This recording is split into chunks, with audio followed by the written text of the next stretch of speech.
Assalamu alaikum dear students. Today our topic of in homeostasis is excretion in plants. कि हमारे पास excretion plants में कैसी होती है। एक्सक्रीशन तो हमें पता है कि हम इससे पहले होम्योस्टेसिस में पढ़ चुके हैं कि एक्सक्रीशन में क्या होता है, रिमूवल ऑफ वेस्ट मटेरियल, जो हमारे पास नाइट्रोजीनियस वेस्ट मटेरियल होते हैं हमारी बॉडी में जो हमें नुकसान पहुंचाते हैं, तो उसकी वजह से जो वो होते हैं उसको हम एक्सक्रीशन का नाम देते हैं। तो प्लांट्स में एक्सक्रीशन कैसी होती है? सबसे पहली जो है वो है excretion of carbon dioxide and water. हमारे पास ऐसा होता है डे टाइम में कि एक्टिव ट्रांसपोर्ट होती है, एक्टिव फोटोसिंथेसिस होती है प्लांट्स में डे टाइम में, लेकिन नाइट टाइम में तो हमारे पास फोटोसिंथेसिस नहीं होती। तो हमारे पास जो स्टोमेटा है वो अपने आप को क्लोज़ कर देते हैं। जब वो अपने आप को क्लोज़ कर देते हैं तो इसके नतीजे में हमारे पास कोई फोटोसिंथेसिस नहीं होता, क्योंकि नाइट टाइम होती है। तो ये इस टाइम हमारे पास जो कार्बन डाइऑक्साइड बनती है तो उसको एक्यूमुलेट किया जाता है, उसके बाद हमारे पास ऑक्सीजन जो है इसको रिमूव किया जाता है। तो कार्बन डाइऑक्साइड हमारे पास जो है नाइट टाइम जो है वो स्टोमेटा के थ्रू डिफ्यूजन के प्रोसेस से निकल जाती है। इस तरह हमारे पास ऑक्सीजन जो है डे टाइम में प्लांट्स अपने स्टोमेटा से डिफ्यूजन के प्रोसेस से रिमूव कर देते हैं। इसके बाद सेकंड नंबर पर है एक्सक्रीशन ऑफ एक्स्ट्रा वाटर। हमारे पास जो एक्स्ट्रा वाटर है इसकी एक्सक्रीशन कैसे होती है हमारे जो मौजूद प्लांट्स हैं इनमें। एक्सक्रीशन ऑफ वाटर में ऐसा होता है कि हमारे पास प्लांट जो है लार्ज अमाउंट ऑफ वाटर को स्टोर करते हैं अपने वैक्यूल्स में। प्लांट जो है लार्ज अमाउंट ऑफ वाटर को स्टोर करते हैं अपने वैक्यूल्स में। तो ये अपने आप से जो वाटर है इसको रिमूव करते हैं टू वे से। एक तो है ट्रांसपायरेशन और सेकंड वन हमारे पास है गोटेशन।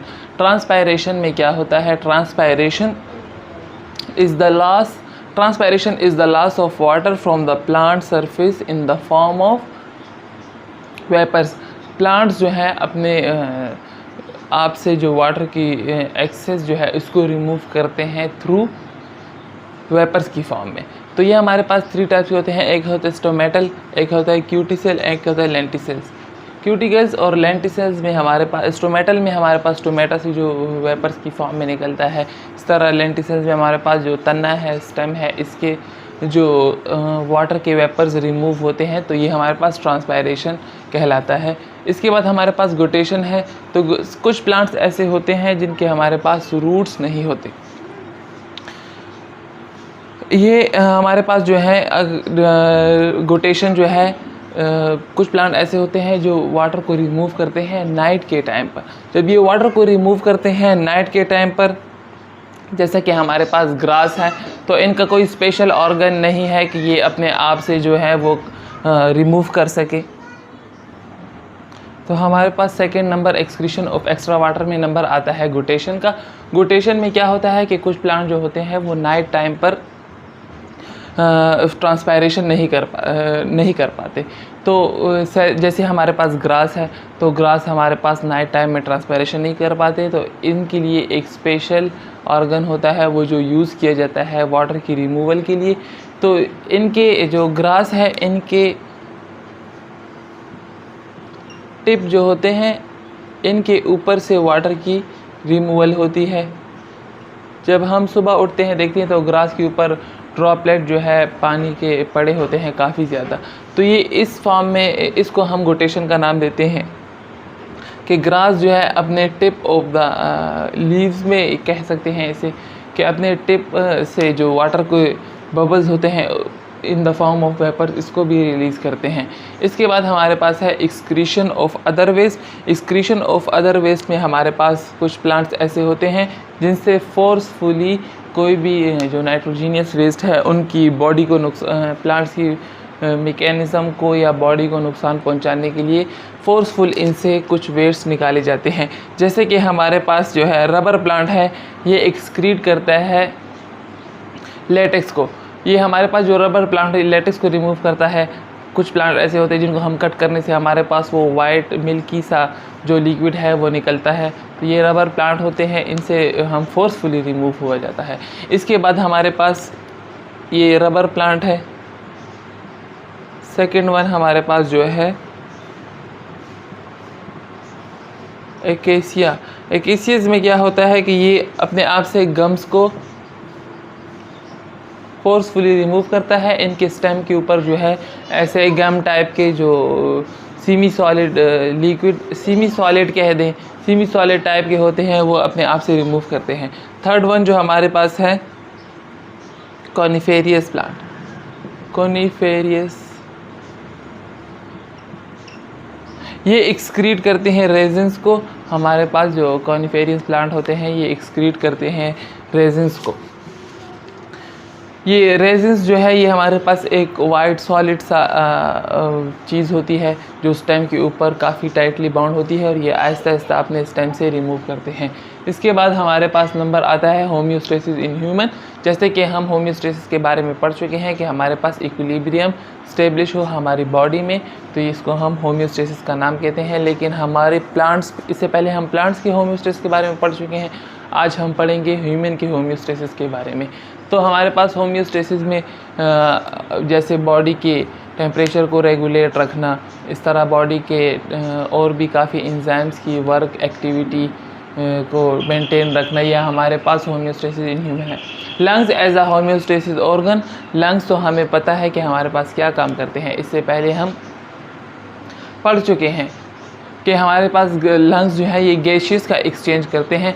जो कार्बन डाइऑक्साइड गैस है, तो ये हमारे पास एक एसिडिक गैस है। तो ये एसिडिक गैस हमारे पास जो और प्लांट्स या सेल के साथ मिलकर हमारे पास उसको भी एसिडिक बनाते हैं, तो इसके लिए हमारे पास ये बॉडी के लिए ख़तरनाक है। ये हमारे पास काफ़ी डिजीज़ काज करते हैं। तो इसके रिमूवल के लिए हम लंग्स जो है ये काम करती हैं। ये क्या काम करती हैं कि जो एल्विलाइज होती हैं इनसे ऑक्सीजन जो है इंटर होती है हीमोग्लोबिन में, और हीमोग्लोबिन में मौजूद जो एक्सेस ऑफ कार्बन डाइऑक्साइड है वापस एल्विलाई में आकर लंग्स प्रॉपर फंक्शन कर ये गैस एक्सचेंज में हम पढ़ चुके हैं। फिर जब हम एक्सहेल करते हैं तो हमारे माउथ से या नोज से जो है कार्बन डाइऑक्साइड की रिमूवल होती है। इसके बाद हमारे पास है स्किन। स्किन क्या काम करती है? स्किन में क्या होता है? स्किन में ऐसा होता है कि हमारे पास skin as a homeostatic organ है। स्किन जो हमारे पास है ये लार्ज ऑर्गन भी है हमारी बॉडी का। ये हमारे बॉडी का सबसे जो मेन पर्पस स्किन का है वो तो टेम्परेचर को रेगुलेट रखती है। इसके साथ साथ हमारे पास काफ़ी नाइट्रोजीनियस वेस्ट मटेरियल भी होते हैं, जैसे हमारे पास साल्ट्स हो गए और भी स्वेट ग्लैंड्स हो गए। इसको रिमूव करने के लिए हमारी स्किन यूज़ होती है एज अ होम्योस्टेसिस। जो बॉडी का टेम्परेचर है इसको 37 डिग्री सेंटीग्रेड तक, जैसे कि हमारे पास समर डेज़ में बाहर टेम्परेचर ज़्यादा होता है लेकिन हमारी बॉडी का टेम्परेचर वही 37 डिग्री सेंटीग्रेड रखता है। ये कौन काम करता है? ये हमारा स्किन एज अ होम्योस्टेटिस का है, स्टेटिक ऑर्गन काम करता है। इसके अलावा हमारे पास कोल्ड जो डेज़ होते हैं, जब विंटर डेज़ आते हैं तो हमारे पास बाहर का टेम्परेचर काफ़ी लो होता है लेकिन हमारी बॉडी का टेम्परेचर वही हीट अप होता है, 37 डिग्री सेंटीग्रेड तक होता है। तो स्किन भी हमारे पास काम करती है एज अ होम्योस्टेटिक ऑर्गन। जैसे कि हमारे पास डॉग्स होते हैं, तो डॉग्स का जो स्किन है वो इतना प्रॉपर वर्क नहीं कर पाता है एज अ स्वीट ग्लैंड्स को निकालने के लिए। तो डॉग्स को आपने काफ़ी मर्तबा देखा होगा कि ये इनकी ज़ुबान है ये काफ़ी देर के लिए बाहर रखते हैं। तो ये अपने टंग के ज़रिए से स्वेट्स को या जो एक्स्ट्रा वेस्ट मटेरियल होते हैं वो रिमूव करते रहते हैं। वो लिक्विड सा होता है वो उनके टंग से रिमूव होता है। इसके बाद हमारे पास है kidney as a homeostatic organ. Kidney as a homeostatic organ कैसे है कि किडनी में किडनी हमारा क्या काम करती है? किडनी हमारे लिए काम करती है, ये ब्लड को फिल्टर करती है। तो ब्लड को फिल्टर करने के लिए किडनी काफ़ी रोल प्ले करती है। इस तरह हमारे पास ये यूरिनरी सिस्टम भी जो है, ये भी किडनी जो है यूरिनरी सिस्टम हमारे बॉडी में जो होता है ये भी किडनी परफॉर्म करती है। जो हमारे बॉडी में मौजूद एक्स्ट्रा नाइट्रोजीनियस वेस्ट मटेरियल होता है ये थ्रू यूरिन रिमूव होते हैं। तो ये प्रॉपर काम जो होम्योस्टेसिस का करती है वो किडनी जो परफॉर्म करती है।